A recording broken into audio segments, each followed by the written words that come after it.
12वीं सदी का आखिरी दशक भारत की राजनीति को पूरी तरह से बदल देने वाला दशक था। ये वो दशक था जब दिल्ली धीरे धीरे राजधानी के तौर पर डेवलप होना शुरू होती है, पॉलिटिक्स का सेंटर पॉइंट बन जाती है। इसके पीछे की वजह थी दिल्ली पर मुस्लिम आक्रमणकारियों का कब्जा।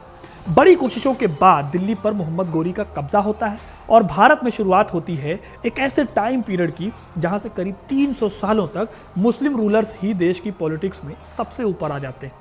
आज मैं आपको दिल्ली सल्तनत की यही कहानी सुनाने वाला हूं। कैसे हुआ था दिल्ली पर कब्जा सुल्तानों का और कैसे वो अगले 300 सालों तक भारत पर राज करते रहे जब तक मुगल भारत में नहीं आए तब तक। तो वीडियो को इन तक जरूर देखिएगा, क्योंकि अपना इतिहास नहीं जानोगे तो खुद को कैसे पहचानोगे। दोस्तों, दिल्ली के सेंटर ऑफ पावर बनने की शुरुआत होती है 12वीं सदी के अंत से, जब मुस्लिम इन्वेडर्स ने दिल्ली को जीत लिया। आपको पता ही होगा कि तराइन की पहली और दूसरी लड़ाई के बाद मोहम्मद गोरी ने 1192 में दिल्ली पर कब्जा कर लिया, लेकिन इससे पहले से ही कोशिश हो रही थी दिल्ली पर अपना अधिकार करने के लिए मोहम्मद गोरी द्वारा। मोहम्मद गोरी ने अपने अभियान की शुरुआत की थी साल 1175 से। 1175 से लेकर 1194 तक उसने भारत में कई हमले किए और उसमें पेशावर और सिंध जैसे राज्यों को उसने अपने कब्जे में कर लिया। मोहम्मद गोरी से पहले मोहम्मद बिन कासिम और महमूद गजनवी जैसे आक्रमणकारी भी भारत आए थे, लेकिन सिर्फ लूटने के इरादे से। लेकिन मोहम्मद गोरी आया शासन करने, और उसके आने के बाद से ही देश में हिंदू राजाओं का डाउनफॉल भी शुरू हो गया था। देखा जाए तो मोहम्मद गोरी अपने से पिछले मुस्लिम इन्वेडर्स से थोड़ा अलग था। साल 1001 में आए महमूद गजनवी का मकसद था लूटपाट करना। वहीं 175 साल बाद जब मोहम्मद गोरी भारत पहुंचा तो वो चाहता था भारत में अपनी सल्तनत का विस्तार और अपनी हुकूमत को कायम करना, और इसके साथ ही अपनी सल्तनत का विस्तार करना। मोहम्मद गोरी गोर नाम की जगह से आया था। ये जगह आज अफगानिस्तान में पड़ती है। यहाँ से मोहम्मद गोरी ने भारत पर हमला करना शुरू किया। सबसे पहले उसने 1175 में मुल्तान पर हमला किया। उसके बाद वो गुजरात गया, जहां के शासक भीमदेव से उसे हार का सामना करना पड़ा।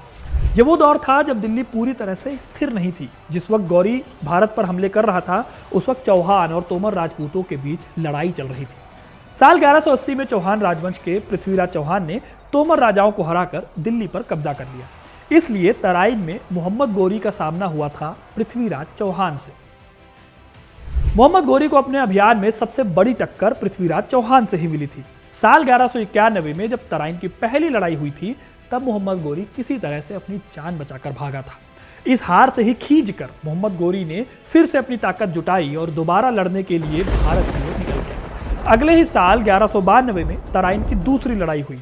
एक बार फिर मोहम्मद गोरी और पृथ्वीराज चौहान आमने सामने थे। इस युद्ध में मोहम्मद गोरी की सेना पृथ्वीराज से कम थी, लेकिन गोरी ने भी पूरी तैयारी की थी। इस लड़ाई में पृथ्वीराज चौहान की हार हो गई। दोस्तों, तराइन की जो लड़ाई थी वो भारत के इतिहास में काफी इंपॉर्टेंस रखती है।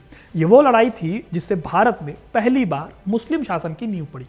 इसीलिए मोहम्मद गोरी को भारत में मुस्लिम रूल शुरू करने का क्रेडिट मिलता है। मोहम्मद गोरी से पहले मोहम्मद बिन कासिम और महमूद गजनवी जैसे आक्रमणकारी ये काम नहीं कर पाए थे। मोहम्मद गोरी के आने के बाद से ही देश में हिंदू राजाओं का डाउनफॉल भी होना शुरू हो गया था। अब दोस्तों, भारत एक समृद्ध देश हुआ करता था जिस पर सबकी नजर होती थी। गोरी के कब्जे ने दिल्ली पर और भी विदेशी हमलों के दरवाजे खोल दिए। यही वजह है कि आगे चलकर लंबे टाइम तक भारत में मुस्लिम शासन बना रहा। खैर, मोहम्मद गोरी की कहानी को आगे बढ़ाएं तो अपने सबसे वफादार गुलाम और सेनापति कुतुबुद्दीन ऐबक को भारत की सत्ता सौंपकर मोहम्मद गोरी वापस लौट गया। 1206 में उसकी मृत्यु भी हो गई। इधर कुतुबुद्दीन ऐबक अपनी मृत्यु तक दिल्ली के सुल्तान के रूप में दिल्ली पर राज करता रहा। कुतुबुद्दीन ने जिस डायनेस्टी की स्थापना की उसे कहा जाता है गुलाम वंश।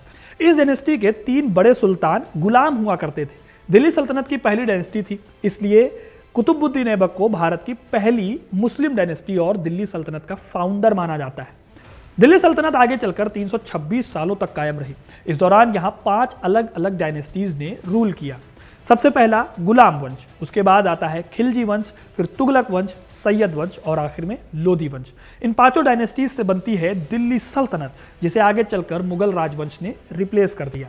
अब सबसे पहले आपको बताता हूं कुतुबुद्दीन ऐबक के बारे में, यानी गुलाम वंश के बारे में। कुतुबुद्दीन तुर्किस्तान का रहने वाला था। बचपन में ही उसका परिवार उससे बिछड़ गया तो उसे गुलामों के बाजार में बेच दिया गया।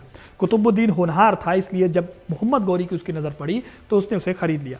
जल्दी ही अपनी काबिलियत के दम पर ऐबक गौरी का खास हो गया और ऐसे ही वो एक पद से दूसरे पद को संभालते संभालते दिल्ली का सुल्तान बन गया। आगे चलकर उसने भारत में कुतुब मीनार और कुव्वत अल इस्लाम मस्जिदें बनवाई। 1210 में जब उसकी मौत हुई तो उसका बेटा आराम शाह सुल्तान बना, लेकिन सिर्फ 1 साल बाद इल्तुतमिश ने उसकी जगह ले ली। इंटरेस्टिंग बात यह है कि जैसे कुतुबुद्दीन ऐबक गौरी का गुलाम था, वैसे ही इल्तुतमिश भी कुतुबुद्दीन ऐबक का गुलाम था।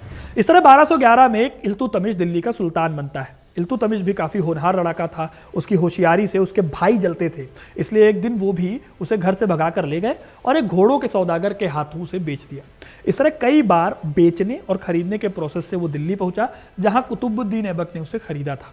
इल्तुतमिश बहुत बहादुर था, इसलिए कुतुबुद्दीन ने उसे गुलामी से मुक्त करके अपना खास बना लिया।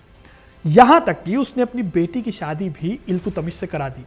आगे जाकर यही इल्तुतमिश गुलाम से सुल्तान बन जाता है। इसी इल्तुतमिश की बेटी थी रजिया, जो कि देश की पहली महिला सुल्तान बनी, लेकिन फिर एक षड्यंत्र के तहत उसकी हत्या कर दी गई। दोस्तों, गुलाम वंश का तीसरा और आखिरी सबसे बड़ा सुल्तान था गयासुद्दीन बलबन। 1232 में इल्तुतमिश ने उसे खरीदा था। बलबन भी इल्तुतमिश और कुतुबुद्दीन की तरह दिल्ली की गद्दी पर बैठा। साल 1266 से 1287 तक, यानी कुल 21 साल उसने दिल्ली की हुकूमत चलाई। दोस्तों, बलबन को बहुत बेरहम शासक माना जाता था। उसने अपने कई लोगों को मरवा दिया था। इस पर मैंने डिटेल में एक वीडियो बनाया है, आप इस लिंक पर क्लिक करके इसे देख सकते हैं। डिस्क्रिप्शन में भी मैं इसका लिंक दे दूंगा। खैर, बलबन की मौत के बाद उसका पोता 1287 में कैकूबाद सुल्तान बनता है, लेकिन सिर्फ 3 साल बाद उसके सेनापति जलालुद्दीन खिलजी ने उसकी हत्या करा दी और खुद दिल्ली का सुल्तान बन गया। इस तरह गुलाम वंश से दिल्ली की सत्ता गई खिलजियों के पास। जलालुद्दीन खिलजी 70 साल की उम्र में सुल्तान बना था। वो सिर्फ 6 साल राज कर पाया और 1296 में उसके भतीजे अलाउद्दीन खिलजी ने उसकी हत्या करके दिल्ली पर कब्जा कर लिया। वैसे दोस्तों, जलालुद्दीन खिलजी दिल्ली सल्तनत का पहला सुल्तान था जिसे लगता था कि शासन जनता के समर्थन से चलना चाहिए, क्योंकि देश में हिंदू आबादी ज़्यादा है। लेकिन ऐसा वो करता उससे पहले ही अलाउद्दीन खिलजी ने उसकी हत्या कर दी। दोस्तों, अलाउद्दीन खिलजी का शासनकाल दिल्ली सल्तनत का एक इंपॉर्टेंट पड़ाव था। उसने सल्तनत की सीमाओं को उत्तर भारत से दक्षिण भारत के कई हिस्सों तक फैलाया। बड़े पैमाने पर उसने लूट मचाई। उसका सेनापति मलिक कफूर था, जो कि उसका प्रेमी भी था। मलिक कफूर ने अलाउद्दीन के लिए कई बड़े विजय अभियान चलाए थे, जिसमें देवगिरी पर कब्जा, पांड्य साम्राज्य को हराना और होयसल राजाओं को हराना काफी इंपॉर्टेंट है। खैर, 1316 में खिलजी की मौत हो गई और उसकी मौत के सिर्फ 4 सालों के अंदर खिलजी वंश भी बिखर जाता है। खिलजियों के बाद स्थापना होती है एक नए वंश की, जिसका नाम था तुगलक वंश। इस डायनेस्टी ने साल 1320 से लेकर 1413 तक दिल्ली पर राज किया। इस डायनेस्टी की नींव डाली थी गयासुद्दीन तुगलक ने। तुगलक के खून में तुर्क और भारतीय दोनों खून शामिल थे। उसकी मां हिंदू थी और पिता तुर्किस्तान से थे। गयासुद्दीन 5 साल तक दिल्ली की सत्ता पर काबिज रहा। उसी ने तुगलकाबाद शहर को बसाया, जो दिल्ली के पास पड़ता है। कहा जाता है कि गयासुद्दीन के बेटे मोहम्मद बिन तुगलक ने उसकी हत्या करके अपने पिता से दिल्ली को छीन लिया था। गयासुद्दीन के बाद मोहम्मद बिन तुगलक ने 26 सालों तक दिल्ली पर राज किया। साल 1351 में तुगलक की मृत्यु हुई और उसके बाद सुल्तान बनता है उसका चचेरा भाई फिरोज शाह तुगलक। ये तुगलक वंश का आखिरी बड़ा सुल्तान था। उसके बाद तुगलकों में झगड़ा होने लगा था और दिल्ली की सत्ता बहुत ज़्यादा कमज़ोर पड़ गई थी। यही वो दौर भी था दोस्तों जब समरकंद के सुल्तान तैमूर लंग ने 1398 में दिल्ली पर हमला बोल दिया। तैमूर लंग ने दिल्ली को ऐसा लूटा और ऐसी लूटपाट मचाई कि दिल्ली 1 शताब्दी तक उबर ही नहीं पाई इस हमले से। तैमूर लंग के बाद दिल्ली की गद्दी पर सैयद राजाओं का शासन आया, लेकिन बहुत कम समय के लिए। 30 से 35 साल के बीच दिल्ली की गद्दी पर सैयद बैठे और 1451 में ये वंश भी खत्म हो गया। फिर आता है दिल्ली का आखिरी वंश, जिसे लोधी डायनेस्टी कहा जाता है। इस वंश की स्थापना की थी बहलोल लोधी ने। साल 1451 में इस डायनेस्टी की उसने नींव डाली थी। उसकी मृत्यु के बाद उसका बेटा सिकंदर लोधी दिल्ली की गद्दी पर बैठा और सिकंदर लोधी के बाद साल 1517 में उसका बेटा इब्राहिम लोधी दिल्ली का सुल्तान बना। यही इब्राहिम लोधी दिल्ली का आखिरी सुल्तान था। साल 1526 में सिकंदर लोधी को बाबर ने हरा दिया और दिल्ली पर कब्जा कर लिया। कहा जाता है कि बाबर को इब्राहिम लोधी के ही कुछ खास लोगों ने इनवाइट किया था दिल्ली पर हमला करने के लिए। खैर, लोधी की मौत के साथ भारत पर 300 सालों से भी ज्यादा समय तक चलने वाली दिल्ली सल्तनत का अंत होता है और फिर सत्ता में आते हैं मुगल, एक ऐसी डायनेस्टी जो 1526 से लेकर 1707 तक दिल्ली पर राज करती है और इस टाइम पर उन्हें चैलेंज करने वाला कोई नहीं था। ये दुनिया के सबसे अमीर एम्पायर्स में से एक था। अगर आप दिल्ली सल्तनत की तरह ही मुगलों पर भी ऐसा वीडियो चाहते हैं डिटेल में, तो कमेंट करके ज़रूर बताइएगा। बाकी आज के लिए इतना ही, जल्द मिलते हैं दूसरे वीडियो में, तब तक के लिए धन्यवाद।